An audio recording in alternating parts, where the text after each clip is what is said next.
inviter à tourner avec moi les pages de nos Bibles dans 2 Rois, chapitre 4. Nous allons parler ce matin du langage de la foi. Le langage de la foi. Le langage de la foi, c'est ce que Dieu m'a mis à cœur pour que nous puissions partager ensemble dans l'objectif de vous encourager, d'encourager chaque frère dans l'assemblée, d'encourager chaque sœur, de développer l'habitude de parler le langage de la foi. Le langage s'apprend. Et j'aimerais vous encourager ce matin, peu importe les conditions que vous traversez, développer l'habitude de parler le langage de la foi, pour la simple raison que c'est seul le langage de la foi qui a le pouvoir d'inviter la gloire de Dieu dans votre vie.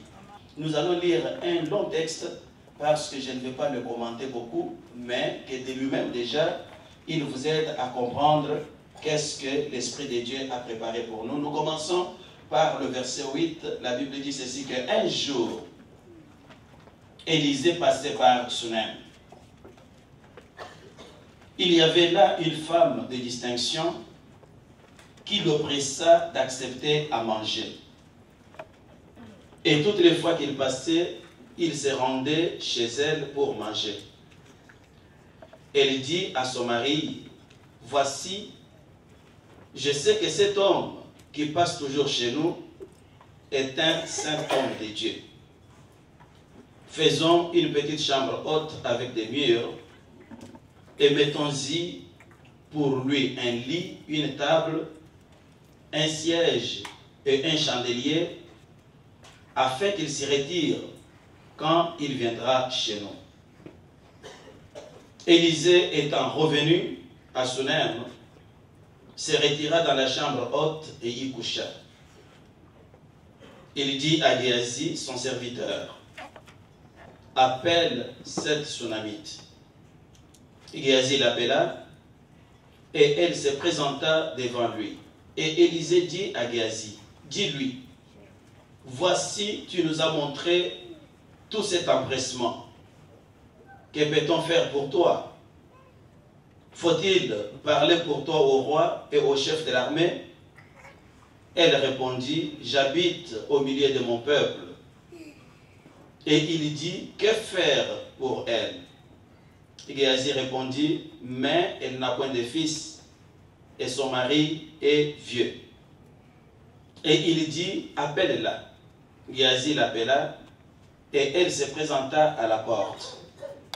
Élisée lui dit, « À cette même époque, l'an prochain, tu embrasseras un fils. » Et elle dit, « Non, mon Seigneur, homme de Dieu, ne trompe pas ta servante. » Je répète, « Non, mon Seigneur, homme de Dieu, ne trompe pas ta servante. » Verset 17.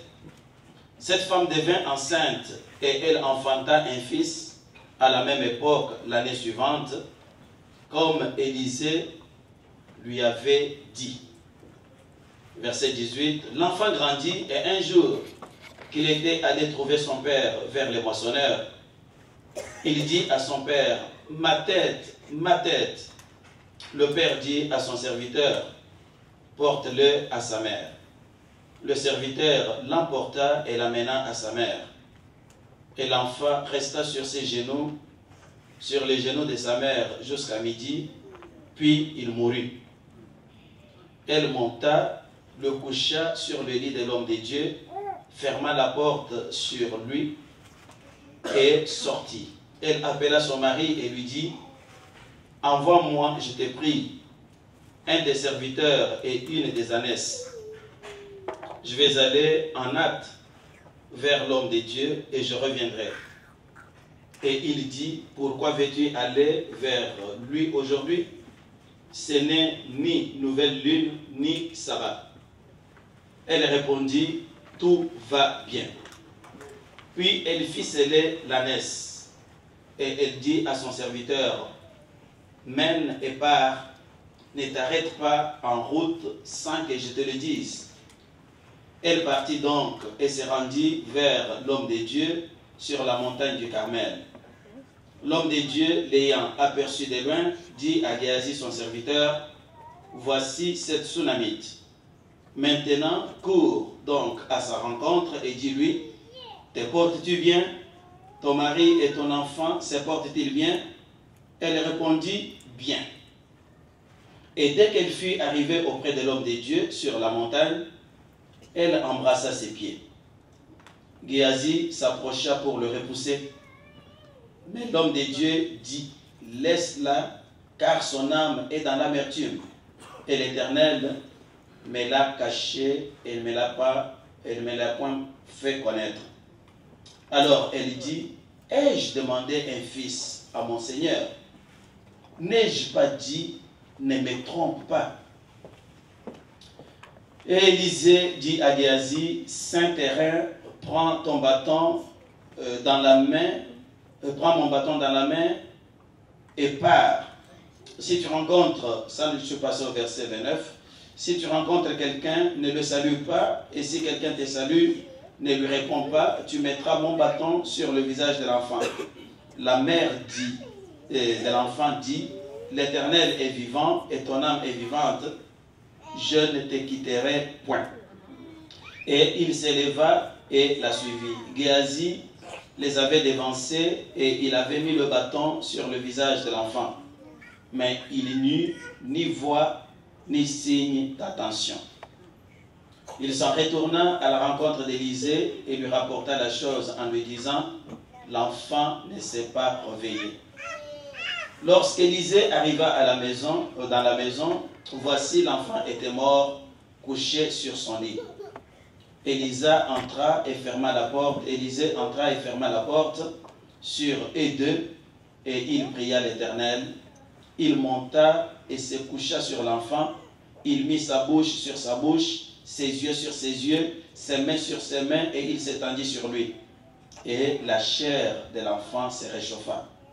Élisée s'éloigna, alla çà et là par la maison, puis remonta et s'étendit sur l'enfant, et l'enfant éternua cette fois, et il ouvrit les yeux. Élisée appela Géasi et dit, appelle cette Sunamite. Géasi l'appela, et elle vint vers Élisée qui lui dit, prends ton fils. Elle alla se jeter à ses pieds, et se prosterna contre terre. Elle prit son fils, j'ajoute vivant, et sortit. Est-ce que nous pouvons donner une forte acclamation? Nous acclamons la parole. J'aimerais entendre une acclamation bien soutenue de la parole de Dieu. C'est pour nous la façon de dire Amen à ce que l'Éternel a opéré à travers ce récit. Que son nom soit béni. Je vous ai dit que je vais vous parler aujourd'hui du langage de la foi. Et nous venons de lire ce long texte, mais qui est facile à comprendre.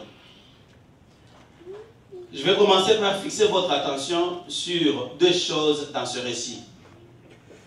La première chose sur laquelle je fixe votre attention, c'est la réponse de la Sunamite au prophète Élisée lorsqu'il lui dit que l'an prochain, à la même époque, tu embrasseras un fils. La deuxième chose sur laquelle j'aimerais attirer votre attention, c'est la réponse de cette femme toujours.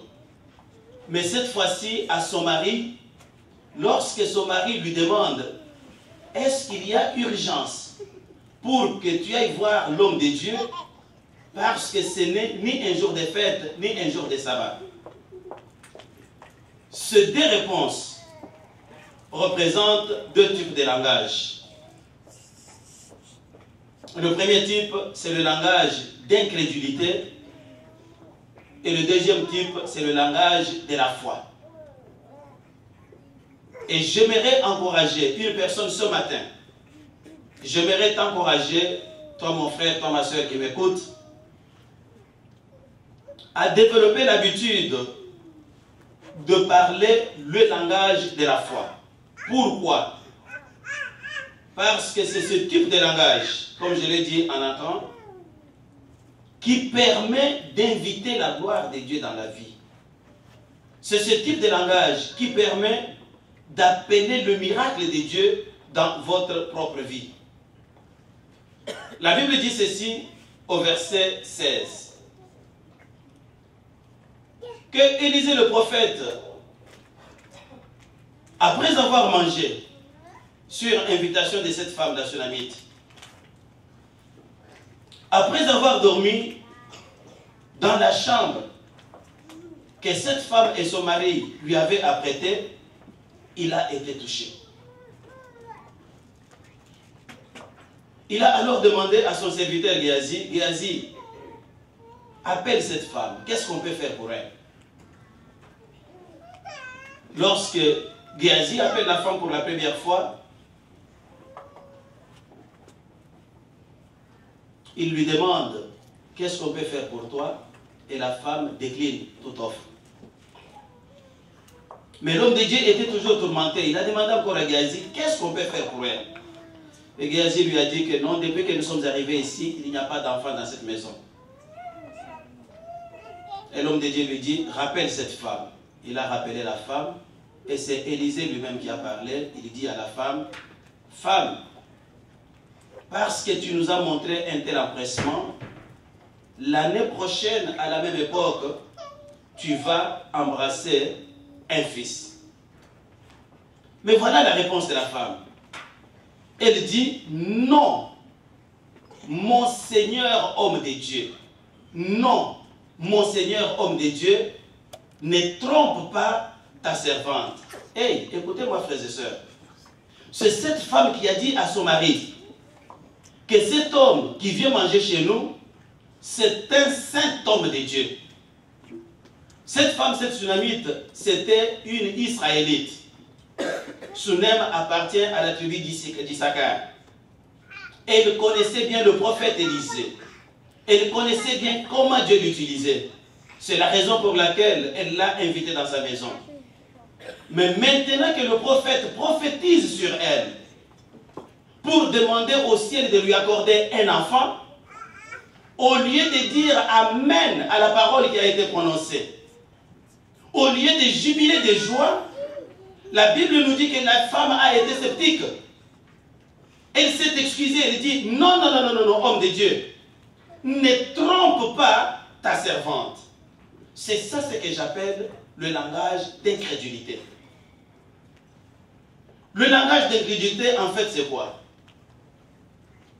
C'est le langage qui refuse de croire à la capacité de Dieu d'opérer sans passer par les principes, sans passer par les lois du monde matériel et physique. Je vais vous faire comprendre une chose. Dieu est Dieu. C'est lui qui a créé le monde matériel. C'est lui qui a donné les principes et des lois qui dirigent ce monde, qui régissent ce monde. Mais lui qui a donné et ses principes et ses lois, tout naturellement, il est au-dessus de ces principes. Et il peut opérer sans tenir compte de ces principes. Je vais vous donner un exemple. La Bible dit que Jésus a marché sur l'eau. Est-ce que les physiciens peuvent nous expliquer quel type de principe a été utilisé ici? Est-ce qu'il y a un autre physicien qui peut aussi imiter ce que Jésus a fait, marcher sur l'eau? Impossible. Mais pourquoi il a marché sur l'eau? C'est parce qu'il est Dieu. Point incroyable. Voilà ce que j'appelle le langage d'incrédulité. C'est le langage de cet homme qui s'imagine que parce qu'on lui a dit des choses qui sont en dehors de ce qu'il connaît, parce qu'on lui a dit des choses qui sont en dehors de son expérience de tous les jours, il s'imagine que, comme lui n'est pas capable de marcher sur l'eau, donc Dieu non plus n'est pas capable de marcher sur l'eau. Erreur, et c'est ça ce que nous appelons incrédulité ou le langage d'incrédulité. La Sunamite était une croyante. Elle connaissait bien ce que le Dieu d'Israël était capable de faire. Elle avait bien le souci d'avoir un enfant. Mais pourquoi alors, lorsqu'on lui annonce que tu vas avoir un enfant l'année prochaine, cette Sunamite refuse de croire. L'incrédulité, ce n'est pas seulement pour le païen. L'incrédulité, c'est aussi pour le croyant. L'incrédulité, c'est pour ceux qui prient Dieu. Lorsque tu viens à l'église, tu pries Dieu, tu espères en quelque chose. À partir du moment où tu commences à sécher ton espérance, c'est que tu as commencé à marcher dans l'incrédulité et il faut faire attention.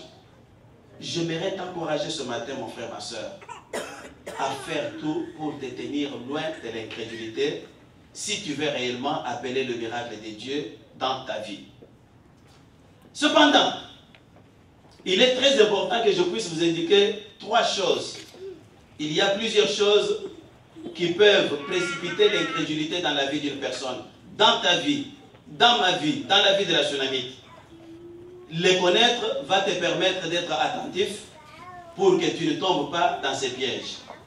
Mais la première cause que j'aimerais fixer dans votre esprit, c'est la souffrance.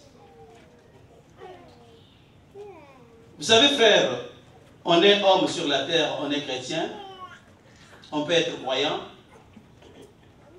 mais lorsqu'on est confronté à des grandes souffrances dans la vie, ça peut être la souffrance physique dans le corps, tout comme ça peut être la souffrance morale, des soucis, des blessures, des attentes non comblées,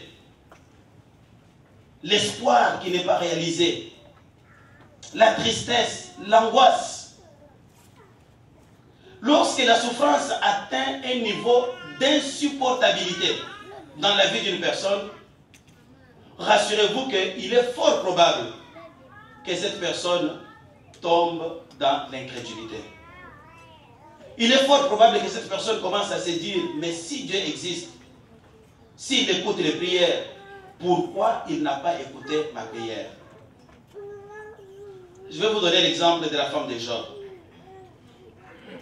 Souvent, nous parlons beaucoup de la femme de Job comme une femme insensée. C'est bien. Mais essayez une minute de vous mettre à la place de la femme de Job. Elle est la femme d'un baron. Elle a ses 10 enfants. Elle a beaucoup de serviteurs. Elle a beaucoup de biens. Elle a un beau mari. Un matin, elle se réveille. Tous les enfants sont décédés. Tous les biens sont brûlés. Tous les serviteurs tués. Et le mari, l'unique consolation qui lui reste, il est tellement malade qu'il ne peut même pas se mettre debout pour faire quoi que ce soit. Il sent mauvais. Il a des blessures partout. Et je m'imagine que même les mouches venaient se poser sur sa peau. Mettez-vous, ma soeur. Je ne voudrais pas que nous puissions rester dans des théories théologiques là. Regardons un peu les choses en face. Tu te réveilles le matin, tu n'as plus rien. Et quand tu regardes ton mari, tu n'as pas envie de le regarder 2 fois. Qu'est-ce que tu peux ressentir dans ton cœur? Est-ce que quelqu'un peut imaginer la souffrance que cette femme éprouvait? Et pressée par cette souffrance, c'est alors qu'elle va tomber dans l'incrédulité pour dire à Job, mais si tel est le cas, maudissez Dieu et meurt. Est-ce qu'elle avait vraiment l'intention de maudire Dieu? Non. Pour preuve, Dieu ne l'a pas sanctionné. Lisez bien la Bible. Et pour preuve, Job n'a pas divorcé d'avec elle. Mais c'était l'excès de la souffrance. Peut-être que tu peux aller aider une personne à se relever. Dis que mon frère là est devenu incrédule, il a abandonné Dieu. Commencez un peu par regarder qu'est-ce que cet homme-là traverse. Qu'est-ce que cette femme-là traverse. Quel type de souffrance il est en train d'endurer. Et réalise que la souffrance peut conduire à l'incrédulité. C'est alors que tu pourras l'aider. Mais toi, je t'encourage à ne pas tomber dans l'incrédulité, peu importe la souffrance que tu vas traverser, parce que Dieu n'a pas encore dit son dernier mot sur ta vie. La deuxième cause qui peut faire tomber quelqu'un dans l'incrédulité, c'est l'épreuve des temps. l'épreuve des temps. Ça fait longtemps que j'attends. J'aimerais, frères et sœurs, que nous soyons pratiques et concrets. Tu as besoin d'un enfant comme Abraham, tu as besoin du travail, tu as besoin d'établissement, tu as besoin d'une femme, tu as besoin d'un mari, tu as besoin de la bonne santé. Tu as prié, tu marches dans la sainteté, tu as secoué le ciel, tu as fait tout ce que le pasteur t'a demandé de faire. Mais il n'y a rien qui arrive. Cette situation peut t'amener à douter même de Dieu. Cette situation peut t'amener à te poser des questions pour dire, est-ce que réellement Dieu m'écoute? Et à te faire glisser dans l'incrédulité. Est-ce que quelqu'un me suit? Regardez l'exemple du patriarche Abraham. Si vous comparez, lorsque Dieu l'a appelé, quand il était dans son village, il lui a dit, sors. Je vais te donner une grande postérité. Je vais rendre ton nom grand et tu seras un homme. Abraham est sorti avec précipitation, espérant que dans 9 mois, dans 10 mois, il va porter un bébé. Mais Abraham a attendu, a attendu, a attendu. La Bible raconte dans Genèse chapitre 15 que lorsqu'il est revenu de la victoire sur les barbares qui avaient pris Lot en otage, Dieu lui apparaît dans une vision et il lui dit, Abraham, ne crains rien, ta récompense sera grande. Abraham lui dit, mais que me donneras-tu? Regarde comment il répond à Dieu. Que me donneras-tu? Je suis en train de partir sans enfant. Et l'héritier de mes biens sera Eliezer de Damas, un esclave qui est né dans ma maison. C'est ça ce que j'appelle le langage d'incrédulité. Le patriarche a parlé le langage d'incrédulité. Mais pourquoi il a parlé ce langage? C'est justement parce qu'il a attendu pendant longtemps. Mon frère, ma soeur, je vais te dire ce matin. Dieu n'est pas soumis au temps.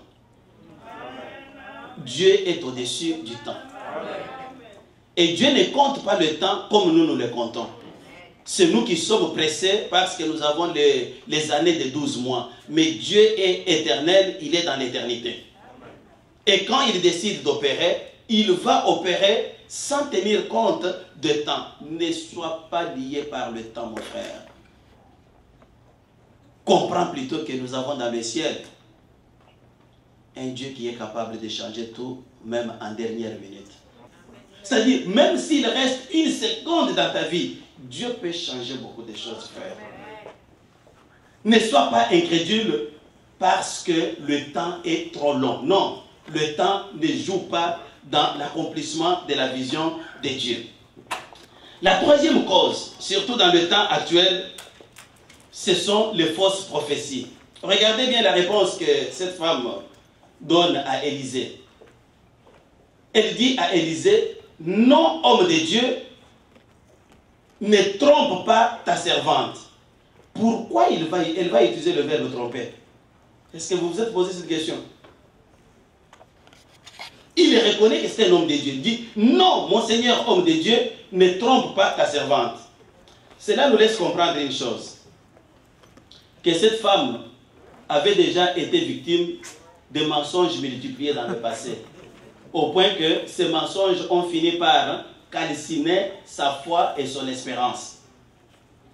Si le matin, un prophète se présente devant toi, oh ma fille, je vois sur ta tête, Dieu me montre que l'an prochain tu auras des jumeaux. Très content, c'est par la foi, on accepte, on acclame. Et l'an prochain, il n'y a rien. L'autre année, il n'y a rien. L'autre année, il n'y a rien. Il dit, ok, c'est le temps de Dieu. Un autre prophète passe. Non, Dieu me montre le triplet. L'an prochain, il n'y a rien. L'autre année, il n'y a rien. Un autre prophète passe encore. Lorsque vous aurez défilé devant plusieurs prophètes, dans votre silence, bien des choses se passent en silence. Dans votre silence, lorsque vous êtes dans la chambre à coucher, vous allez vous dire, mais finalement, tous les prophètes m'ont parlé, je n'ai rien vu. Est-ce que ça vaut encore la peine de continuer à croire aux prophètes? Ce qui fait que quand le 5e ou le 6e prophète va arriver, vous allez le regarder, vous dites, je connais ce refrain. Voilà pourquoi il est très dangereux, frères et sœurs, de ne pas appliquer les avertissements que la Bible nous donne sur les prophéties. La Bible nous dit dans 1 Thessaloniciens, chapitre 5, je pense le verset 16, que ne méprisez pas les prophéties. Voilà ce que la Bible dit. Ne méprisez pas les prophéties. Mais, qu'est-ce qu'il faut faire? Examiner toutes choses. Qu'est-ce que cela veut dire? Mes amis, je vous l'ai déjà dit. Et ce que je vous dis, c'est ce que moi je pratique. Tout ce que je vous enseigne, c'est ce que moi je pratique. Je ne vous enseignerai pas quelque chose que je ne pratique pas. La foi chrétienne n'est pas pour des imbéciles. Amen. Je répète, la foi chrétienne n'est pas pour les imbéciles. La foi chrétienne est pour des gens dotés de l'intelligence. Dieu nous dit examiner, c'est-à-dire critiquer, juger, réfléchissez. Ce n'est pas n'importe qui arrive là-bas, comme Pasteur Cadeau le disait. Tous ceux qui étaient des magiciens, tous ceux qui étaient des défunts, ils ont pris les Bibles et ils sont devenus prophètes. Pourquoi ils ne deviennent pas des docteurs de la loi? Et prophète, il commence à regarder. Eh bien, dans ta famille, il y a ceci. Dans ta famille, il y a cela. Viens me donner de l'argent, je vais te promettre. Hey, frères, sœurs, est-ce que vous pouvez vous-même vous arrêter? Juger, dire non. Et d'autant plus que Dieu vous a donné l'autorisation. Ce n'est pas moi qui le dis, c'est Dieu qui dit examinez toutes choses et retenez ce qui est bon. Il y a des aventures qui se passent. Et moi je pleure dans mon cœur quand je vois le peuple de Dieu sauter, mais derrière les aventures. Je regarde, moi je sais que c'est une aventure. Parce que Cadeau m'a raconté une autre aventure qu'il n'a pas racontée à l'Assemblée. Un grand pasteur, il est en train de tenir une grande campagne, le stade est rempli. Il termine la prédication et il dit on laisse un temps à la prophétie. Il y a un gaillard qui sort d'un coin là-bas. Dieu me montre qu'il y a un homme dans sa poche droite, il y a un billet de $100. Il va sortir pour le donner à l'homme de Dieu, pour que l'homme de Dieu le bénisse. Un autre sort de l'autre côté, il confirme la même chose. Et puis après, on voit 3, 4, 5 gaillards qui sortent avec le billet de $100. Et le pasteur, il prend. Mais la prophétie disait un $100. Là, c'est sorti $5.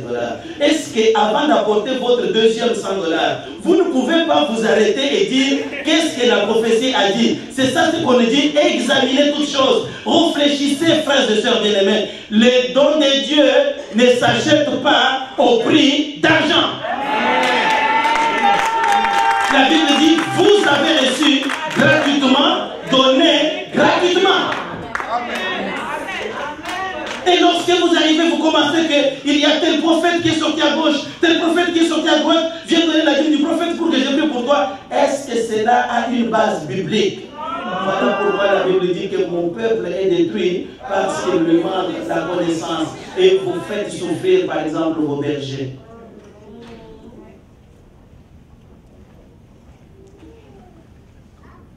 Un homme se tient dans la salle. Examinez toutes choses et retenez ce qui est bon. Oh, Dieu me montre dans cette salle, il y a une sœur qui a les habits de dessous noirs. Est-ce qu'il peut me voir? Oui, mais il dit une probabilité de 100 ou 100 personnes ici. Ce n'est pas impossible qu'il y ait un homme ou une femme qui porte une culotte noire. Ce n'est pas impossible. Mais ça va devenir un sujet de prophétie qui vient d'où? Quelle base biblique cela peut avoir? Voilà ce qui sèche la foi de plusieurs personnes. Quand il a fait tous ses tours, il n'a rien vu, il retourne à la maison pour dire ces affaires-là, on va les regarder. Non, je vais dire à quelqu'un aujourd'hui, ce n'est pas Dieu qui a trompé, mais c'est un prophète qui a trompé. La raison pour laquelle Élisée n'a pas rétorqué à la réponse de cette femme. Regardez, quand la femme dit, homme de Dieu ne me trompe pas, Élisée ne lui a rien dit. Et le verset 17 nous dit, l'an prochain, la femme a eu un enfant. Ah, pour dire qu'il y a prophète et prophète. Il y a prophète et prophète. La Bible certifie et dit que lorsqu'un homme prétendant être un prophète de Dieu aura prononcé sur vous une prophétie, c'est par l'accomplissement de ce qu'il a prophétisé qu'on reconnaîtra qu'il est un prophète qui vient de Dieu. Vous avez prophétisé sur moi que dans 6 mois, j'aurai un bébé prématuré. Dieu merci, j'attends. 5 mois, 6 mois. 6 mois et 1 jour, je viens te voir pour dire, frère, la prophétie ne vient pas de Dieu. Parce que Dieu ne peut pas se tromper même une seconde. Mais l'Église a cette connaissance. Mais pourquoi, mes frères, mes sœurs, les gens sont en train de courir derrière de telles aventures au risque de mettre leur foi en péril? Réveillez-vous. J'aimerais dire à quelqu'un ce matin qu'il faut plutôt avoir confiance à Dieu. Que Dieu vous aide. Peu importe ce qui va arriver, que ce soit la souffrance que vous traversez, que ce soit le délai d'attente, Dieu te visitera si tu continues à croire en lui. Dieu te visitera un jour. Sois patient tout simplement. Aie confiance en Dieu. N'aie pas confiance à ce que les hommes peuvent dire, surtout si cela n'a aucun fondement biblique. La Bible raconte au verset 23 ceci. Même un peu avant le verset 23, qu'un jour, l'enfant qu'ils ont eu a grandi et il est allé voir son père dans les champs, là où il travaille avec les moissonneurs. Et à un moment donné, il a dit à son père, papa, j'ai mal à la tête. Alors le papa a ordonné qu'on le ramène à sa mère. Il arrive, maman, j'ai mal à la tête. La maman le porte. Mon gars, ça va aller. Non, maman, j'ai très mal à la tête. Et puis vers midi, l'enfant ranime dans les bras de sa mère. Je vais regarder une maman ici. Mettez-vous même pas à la place de cette femme. Dans quelles conditions il a eu un enfant? C'est une femme qui était déjà désespérée. Et même lorsqu'on lui annonce l'enfant, elle refuse de croire. Mais Dieu se glorifie. La femme a un enfant. Et cet enfant meurt dans ses bras. La Bible dit que la femme va prendre l'enfant, elle va monter non pas dans sa chambre, mais dans la chambre du prophète de l'homme de Dieu. Il dépose l'enfant sur le lit et il envoie un message à son mari qui envoie-moi un serviteur et une ânesse, je vais aller voir l'homme de Dieu d'urgence. Et le mari étonné lui demande, me dit, qu'est-ce qu'il y a d'urgent pour aller voir l'homme de Dieu? Réponse, tout va bien. Est-ce que tu peux dire à ton voisin, tout va bien? C'est ça le langage de la foi. J'ai dit que je vous parle du langage de la foi. C'est ça le langage de la foi. Pourquoi le langage de la foi? Mais imaginez-vous que vous avez un cadavre dans le placard. Le cadavre de ton propre enfant. Tu ne parles même pas à son père. Tu ne pousses pas des cris. Si c'était toi, dès que l'enfant avait seulement mal à la tête, tu aurais pu commencer à crier, à appeler maman, à appeler papa, à crier, à sauter. Et si l'enfant mourait entre tes mains, je me demande, honnêtement parlant, je me demande quelle aurait été ta réaction. Mais voilà que cette femme va prendre le courage de déposer l'enfant sur le lit, de demander une ânesse et de dire à son propre mari que tout va bien. Quel risque! Et lorsque le mari va apprendre après que mon enfant était mort, toi, qu'est-ce que tu m'as dit? Tu m'as dit que tout va bien. Ça, c'est le langage de la foi. Le langage de la foi, c'est le langage qui croit dans la capacité de Dieu de faire au-delà de nos attentes. C'est le langage qui croit que le Dieu que moi je sers, c'est comme le dit l'Épître aux Romains, c'est un Dieu qui est capable de donner la vie aux morts, qui est capable d'appeler les choses qui ne sont pas comme si elles étaient. Le langage de la foi, c'est le langage qui proclame le succès avant que le succès n'arrive, qui proclame la réussite avant d'avoir vu la réussite, qui proclame la victoire avant même de marcher dans la victoire. Le langage de la foi, c'est un langage positif, un langage qui ne désespère pas, mais qui s'appuie sur la capacité de Dieu de faire tout ce qui me plaît. Le langage de la foi ne s'appuie pas sur mes propres capacités. Il ne s'appuie pas sur mes compétences. Il s'appuie sur l'infinie grandeur de Dieu. Et c'est ce que cette femme a fait. La Bible dit que lorsqu'elle est partie, Élisée le prophète a envoyé Géasi pour lui demander encore, mais femme, on te voit venir ici à la hâte. Est-ce que tu vas bien? Est-ce que ton fils et ton mari vont bien? Réponse, bien. Est-ce que tout allait bien, mes frères et mes sœurs? Amen, l'Église. Rentrons dans les choses concrètes actuelles. Est-ce que réellement tout allait bien? Non, tout n'allait pas bien. Mais elle a parlé par la foi en disant que tout va bien. J'ai 5 choses à vous faire comprendre en rapport avec le langage de la foi. Première chose, le langage de la foi ne cède pas aux pressions des émotions. Point. Qu'est-ce que cela veut dire? La femme avait une émotion. Elle devait passer par la colère, par la tristesse, par la déception. Elle aurait pu parler de n'importe quelle manière comme la femme de Job. Mais parce qu'elle avait déjà appris une leçon, que Dieu est capable de tout, elle a gardé son calme. Peut-être que toi, à cause des émotions, tu perds ton langage de la foi ou tu perds ta foi. À cause de la colère, tu es capable de dire, je déchire la Bible, je n'arriverai jamais plus dans cette église-là. Juste à cause de la colère. Les émotions sont passagères.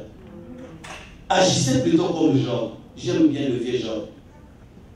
Il était dans une grande souffrance. Sa femme est venue lui proposer un marché, maudit Dieu. Elle a regardé la femme et dit, non, toi tu parles comme une insensée. Tu ne sais pas ce que tu dis. Est-ce que Job a cédé aux émotions? Non. Et qu'est-ce qui s'est passé dans la suite? Dieu s'est glorifié dans sa vie.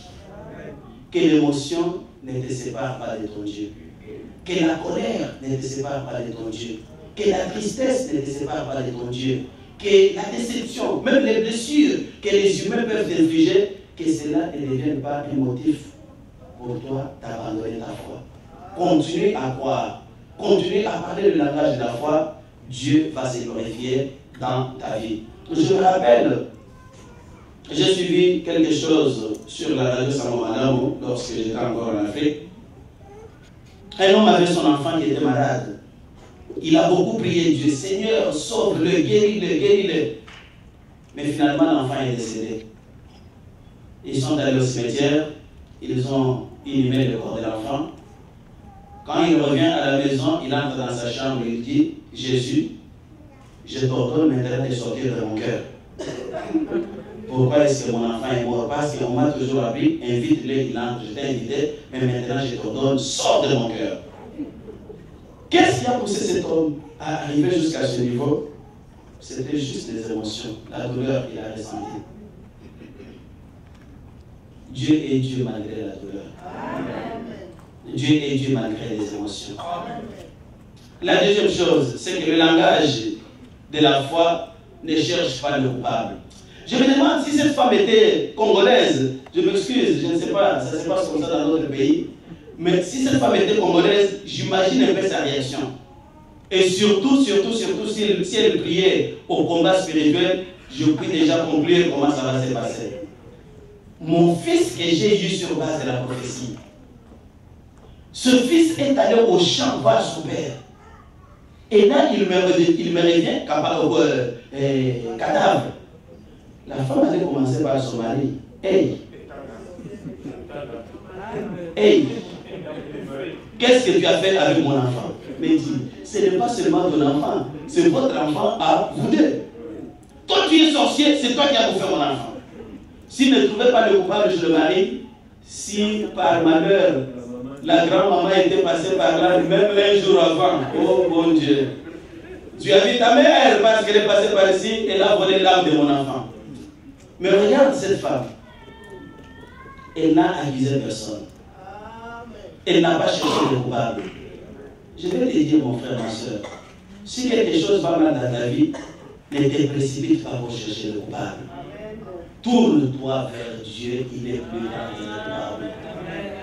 Même si c'est quelqu'un qui a volé, Dieu est capable d'aller dépister le voleur là où il se trouve. C'est de la distraction, frère. C'est de la distraction. C'est de la distraction. Où on va chercher les coupables partout, sauf soi-même. Mais frère, soeur, toi tu interroges les états d'âme des autres. Mais ton état d'âme à toi, quel est le problème? Il faut faire attention. Laissez-moi vous en parler ouvertement. Il faut faire attention avec des gens qui soupçonnent tout le monde, qui cherchent des coupables partout. Il est resté chez lui, il est tombé, il s'est fracturé le bras. Ah! À l'église là, il y a des sorciers. Non, frère, tu es tombé chez toi, tu as glissé dans la neige. Quel rapport y a-t-il pour chercher des coupables ailleurs? Et toi-même qui sondes ton cœur, mon frère, ma soeur. Ça, c'est la stratégie de l'ennemi. Regardez ce que l'ennemi a fait avec Jésus-Christ. Il chasse les démons partent. Et il se retire pour dire non, non, tu es Belzébul. Mais il savait bien que lui n'était pas Belzébul. Comment lui, en tant que Belzébul, peut chasser d'autres Belzébul? C'est alors que Jésus va leur dire: est-ce que vous ne savez pas que toute maison qui sait contre elle ne peut pas subsister? Belzébul ne peut jamais chasser les démons. Ce qui fait qu'il y a beaucoup de gens qui vont voir le féticheur pour enlever la sorcellerie à l'enfant. Mais le féticheur est sorcier. L'enfant est sorcier. Il forme un même royaume. Comment il va détruire son propre royaume? Frères, sœurs, est-ce que vous comprenez que nous avons un grand Dieu qui est au-dessus de tous les démons, qui est au-dessus de toutes les autorités, qui est au-dessus de toutes les dominations et qui est notre Dieu? Et la Bible nous dit qu'il nous protège comme la prunelle de son œil et que rien ne peut m'arriver dans ma vie en dehors de sa volonté. Parce que je suis un roi de Dieu, tout ce qui m'arrive, je dis que personne ne peut le commander sans l'approbation de mon Dieu. Alors, pourquoi se mettre à aller soupçonner à gauche, à droite? Une distraction. Mais un homme de foi, une femme de foi, ne soupçonne personne, ne cherche pas de coupables, il a le regard tourné vers Dieu. David disait que je lève mes yeux vers la montagne. David ne disait pas que je lève mes yeux vers mon oncle, je lève mes yeux vers ma tante, je lève... Non. D'où me viendra le secours? Le secours me vient de l'Éternel. Peu importe les difficultés qu'on traverse, l'Éternel va être notre secours et il nous encourage à garder le langage de la foi. La troisième chose, le langage de la foi ne se plaint pas devant n'importe qui. Regardez l'attitude de cette femme. L'enfant est décédé. Il aurait pu appeler un voisin pour lui dire: hey, regarde mon fils qui était ceci, cela, voilà, voilà, voilà, voilà. Elle aurait même pu se plaindre devant son mari. Elle aurait même pu se plaindre devant Géasi. Elle dit: tout va bien. Et pourtant, elle avait l'amertume dans le cœur. Mais lorsqu'elle arrive devant l'autorité appropriée, elle déchire son cœur. Elle lui dit: homme de Dieu, est-ce que moi je t'avais demandé un enfant? Disons-nous là. Elle n'avait pas oublié sa première réponse. Est-ce que je ne t'avais pas dit? Ne me mens pas. Et aujourd'hui, c'est quoi que je suis en train de vivre là? Pourquoi elle est allée seulement parler à l'homme de Dieu? C'est parce qu'il savait qu'avec son Dieu, ils sont capables de donner réponse à mon problème. Frères et sœurs, n'ayez pas l'habitude de parler à n'importe qui. N'ayez pas l'habitude de te plaindre devant n'importe qui. Plains-toi devant celui qui peut donner solution à ton problème. Au bout de la ligne, finalement, tu as un problème. Tu es malade, tu as un problème. Tu parles à tout le monde. Oh bon, le docteur m'a donné 4 jours. Je vais bientôt mourir. Même lorsque tu vois un coq passer, oh coq, j'ai mal au ventre, le docteur m'a donné 1 jour. Au bout de la ligne, ça va vous amener où? Alors que nous avons la foi. En ayant la foi, la Bible nous a déjà indiqué à qui nous devons crier. Venez à moi, vous tous qui êtes fatigués et chargés, et moi, je vous donnerai le repos. Est-ce qu'il y a un homme qui m'a dit: viens à moi, je vais te donner le repos? Personne. Je vais t'encourager, frère. Je sais que c'est un peu difficile, mais avec l'aide de Dieu, tu seras capable. Tu as un problème, ferme d'abord ta bouche. Tu ne sais pas ce que Dieu va opérer dans les jours qui viennent. Va voir Dieu, crie à Dieu. Mais si à la fois tu vois Dieu, à la fois tu vois les féticheurs, quand on va donner la réponse, à qui tu vas l'attribuer? Qui a agi? Est-ce que c'est Dieu ou est-ce que c'est le féticheur? Si tu as prié avec ton pasteur et tu es allé encore prier avec le prophète qui est dans les poteries, on prie partout. Quand Dieu va donner la réponse, tu vas dire que par qui Dieu m'a-t-il parlé? On a dans cette église l'exemple de Maman Virginie. Un exemple que j'aime beaucoup, qui a été un saut de notre ministère. Cette femme est arrivée à l'église, nous avons commencé l'église ensemble. Elle avait un problème réel, un vrai problème. Peut-être que toi tu n'as pas. Si en tant que femme tu peux avoir tes règles 2 fois par an, tu peux te poser des questions pour savoir, mais 2 fois par an, 3 fois par an, et à l'improviste à n'importe quel moment, qu'est-ce que tu vas dire? Et lorsqu'ils sont allés à l'hôpital avec son mari, le docteur dit: ah, Marie, toi tu as un problème. Le problème est maintenant double.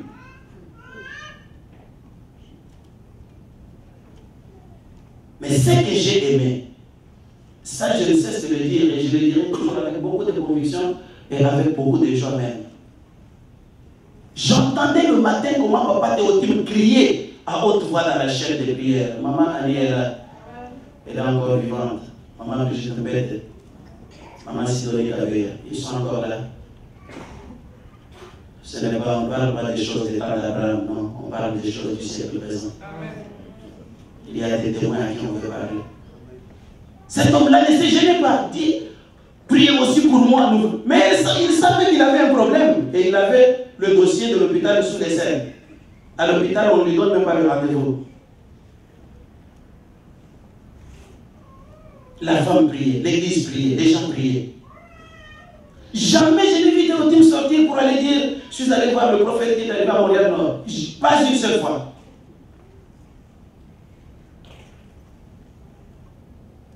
Et lorsque le temps de Dieu est arrivé, Dieu s'est glorifié. Au point qu'un jour, Virginie m'a appelé pour me dire: non, papa m'a dit, non, c'est pas si Virginie c'est Théotime. Papa m'a dit: bon, en tout cas, les enfants nous dérangent, ne priez plus Dieu pour avoir d'autres enfants. J'ai dit: maintenant, vous voulez fermer le robinet. Et je lui ai donné la réponse que je n'ai jamais oubliée, que les bénédictions ont leurs conséquences. Quand vous demandez les bénédictions à Dieu, les bénédictions ont aussi leurs conséquences. Ça, c'est le Dieu de la Bible. Est-ce qu'on peut lui donner une acclamation?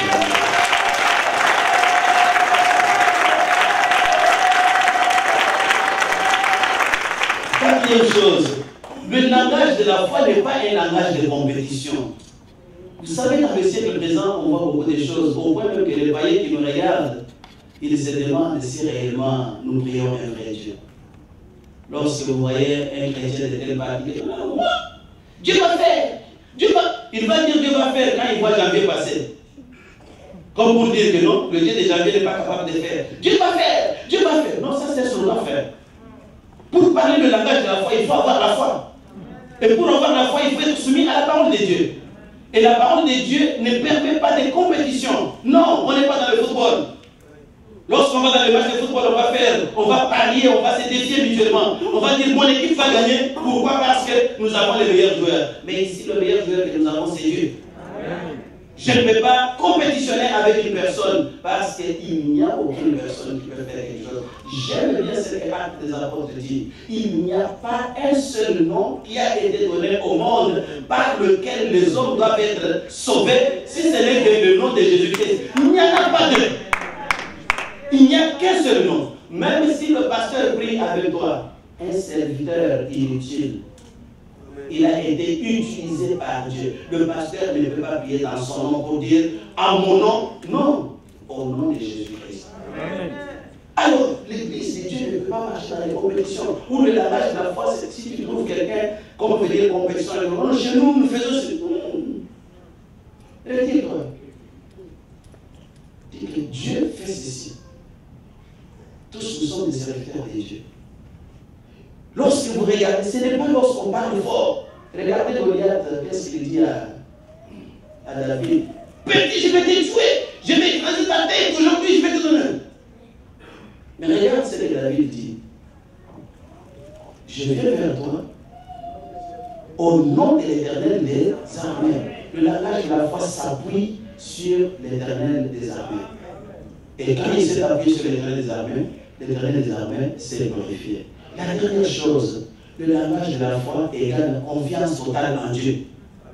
Confiance totale en Dieu. Vous parlez avant de voir la chose s'accomplir, mais vous parlez avec la confiance totalement placée en Dieu, sachant que lui seul est capable d'accomplir ce que moi je prophétise par ma bouche. La Bible dit dans Romains, je vous l'ai dit, qu'il est le Dieu d'Abraham qui donne la vie aux morts et qui appelle les choses qui ne sont point comme si elles étaient. Donc quand vous parlez le langage de la foi, vous êtes en train d'appeler les choses qui ne sont point à l'existence. Je vais vous donner quelques exemples et je termine avec ça. Le premier exemple que je vous donne l'exemple de Job. Job a parlé le langage de la foi, il a dit, je sais que mon Rédempteur est vivant. Nous sommes dans le présent. Regardez bien la structure de la phrase. Je sais que mon Rédempteur est vivant.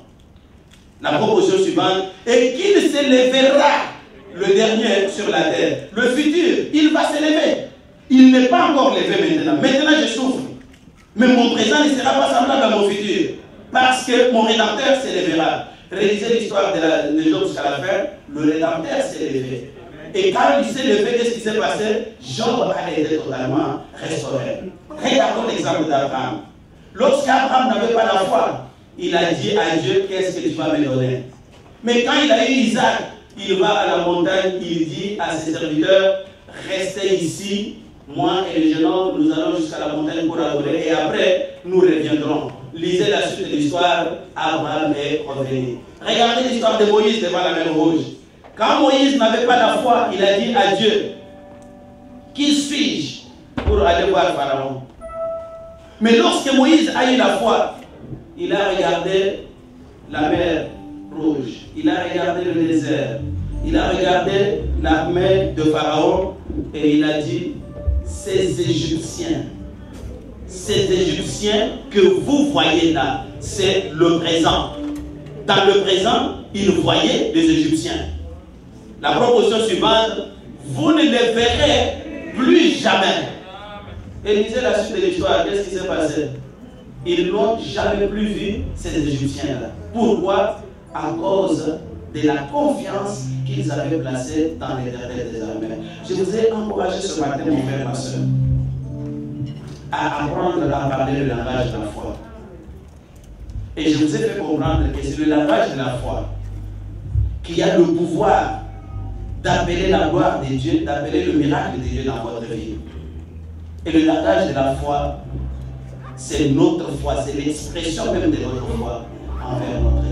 Comme la Bible le dit, que sans la foi, personne ne peut lui être agréable. Nous allons nous tenir debout.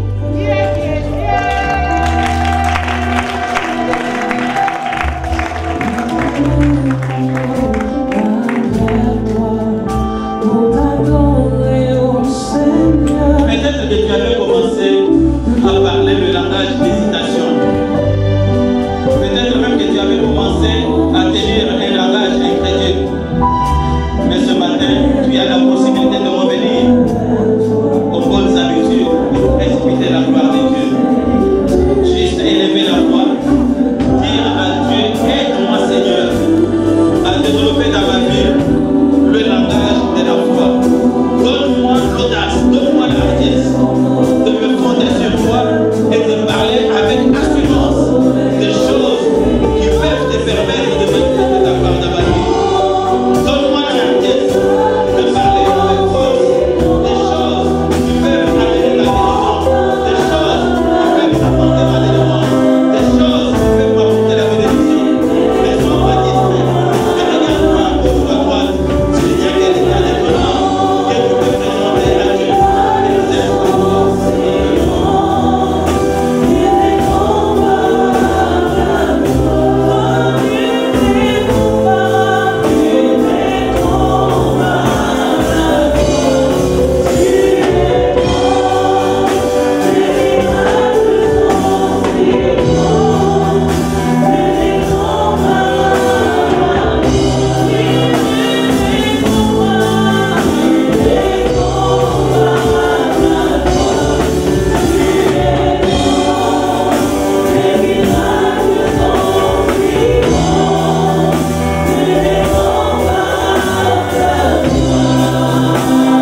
parle à ton Dieu en faveur de ton frère. Dis-lui d'abord, Seigneur, je te demande de donner à mon frère un langage de foi et d'être disposé à exaucer toutes ses prières parce que nous voulons vivre un miracle qui vient de ta part. Et on veut tous nous voir, plus au Dieu, comme ça. Seigneur, tu es grand. Tu es le Dieu qui nous a aimés, tu es le Dieu qui nous aime, tu es le Dieu qui est fidèle. Seigneur, nous voulons parler comme toi, ô Père. Nous voulons parler aux tempêtes et les tempêtes doivent se taire.